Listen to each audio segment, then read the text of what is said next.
day 3 of my cat's individual stories, and we're up to Lettuce. So, for Lettuce's story, we do need to recap quickly. So, this is about 3 years ago, 6 months after I got Fluffy. So, remember I went in looking at a dog and then brought home Fluffy and Tig, who was 16 and blind, and Fluffy was 11 at the time. And then a couple of months later, I ended up bringing home Romeo, who was a 5-month-old disabled kitten with cerebellum hyperplasia. Now, what happened was that Fluffy here, the grumpy man, was an old cat that just wanted to lie in the window and let the world go by. And Romeo was a kitten who wanted to play with everyone, and they were fighting. They were not getting along. Romeo needed more stimulation. Fluffy was not having it. So I came up with the idea of, because I wasn't going to get rid of Romeo, I get another cat that is closer to Romeo's age and more his energy level to play with him and bond with him so that he'll leave Fluffy alone. So I went back to the shelter, and that's where I saw Lettuce.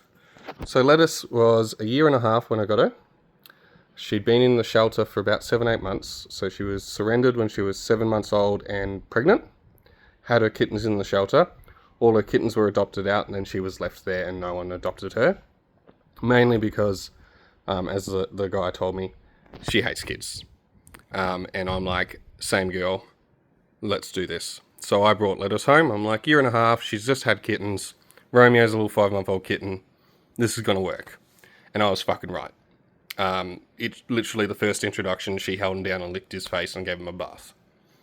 So, now I have 4 cats. And since then, she has been the mum to all the random strays and kittens that I bring into this house. And her and Romeo are still the best of friends. And also Fluffy's her little side piece. Yes, Fluffy, I'll give you attention. So yeah, that's it. Quick one today. The story of Lettuce. She was a young mum. And yeah, so she got pregnant at 7 months. And that's why she's a little bit stunted on growth. But she's a chubby girl now. But she's allowed to be. Aren't you, darling? Yes, you are. And she's also the only girl in the house. But I think she prefers it that way, don't you, darling? So yeah, thank you for listening. That's the story of Lettuce.